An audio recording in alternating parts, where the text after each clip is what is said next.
Santa Claus, एक ऐसा नाम जो हम बचपन से ही सुनते आए हैं। हमारे बड़ों के मुंह से हम यही सुना करते थे कि सांता क्लॉज आएंगे और हमारे लिए ढेरों गिफ्ट लेकर आएंगे। कुछ बच्चों को तो गिफ्ट मिला भी करते थे, क्योंकि उनके माता पिता सेंटा क्लॉज बनकर उन्हें गिफ्ट दे दिया करते थे और उन्हें लगता था कि गिफ्ट सेंटा क्लॉज लेकर आया है। हर साल गिफ्ट की उम्मीद में हम क्रिसमस मनाते हैं, लेकिन हमें यह नहीं पता कि आखिर सेंटा क्लॉज है कौन। तो चलिए जानते हैं। क्रिसमस को लेकर एक लंबा इतिहास रहा है। वैसे तो यदि कैलेंडर में देखा जाए तो हर दिन के बीच एक नया इतिहास है, लेकिन आज हम बात कर रहे हैं क्रिसमस में आने वाले सेंटा क्लॉज की, जिसे हम सेंटा क्लॉज के नाम से जानते हैं। उसका असली नाम सेंट निकोल्स या क्रिस क्रिंगल है। यदि आज की बात की जाए तो सेंटा क्लॉज की एक ऐसी छवि है जो लाल सफेद कपड़ों में आता है और उसकी दाढ़ी और बाल लंबे लंबे सफेद रंग के होते हैं और प्यारे प्यारे बच्चों के लिए वह एक बहुत बड़ा बैग लाता है जिसमें ढेरों गिफ्ट होते हैं।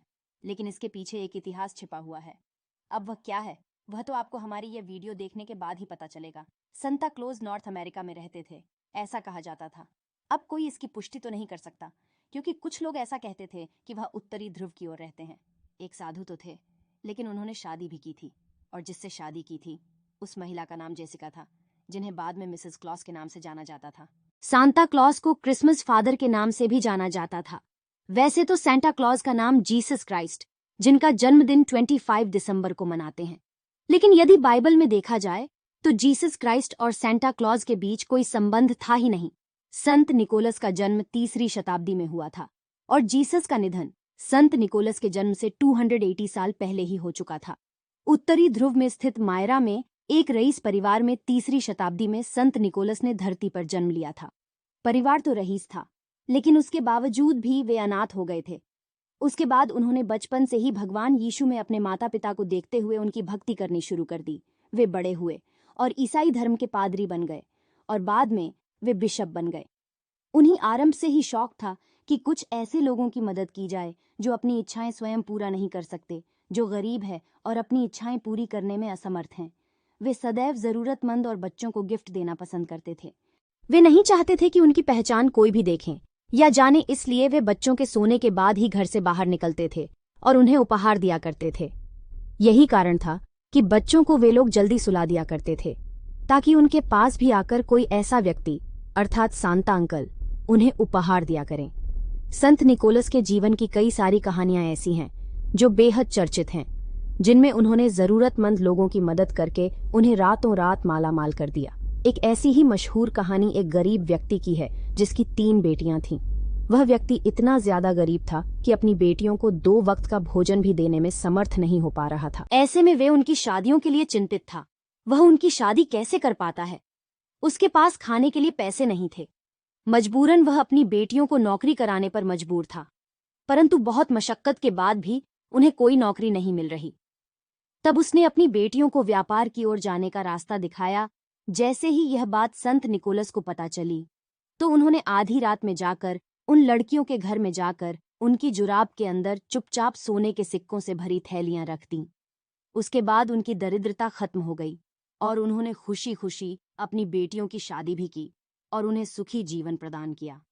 कहते हैं उस दिन की घटना के बाद से ही क्रिसमस की रात बच्चे इस उम्मीद से मोजे बाहर लटका आते हैं कि सुबह उनमें उन्हें उनके मनपसंद गिफ्ट मिलेंगे। फ्रांस में तो चिमनी पर लाल रंग के जूते लटकाए जाते हैं जिसमें सांता आकर गिफ्ट डालते हैं। ऐसी प्रथा वर्षों से ही चली आई है। सेंटा रेडियर्स पर चलते हैं, इसलिए फ्रांस के बच्चे तो रेडियंस के लिए जूतों में गाजर भर कर रखते हैं। संता के प्रति विश्वास बच्चों के दिलों में आज भी कम नहीं हुआ है, ऐसा बताया जाता है। निकोलस का व्यक्ति जो सेंटा क्लॉज बनकर सब बच्चों के सामने आया है, उसका नाम जीसस और मदर मैरी के बाद सबसे ज्यादा अधिक सम्मान से लिया जाता है।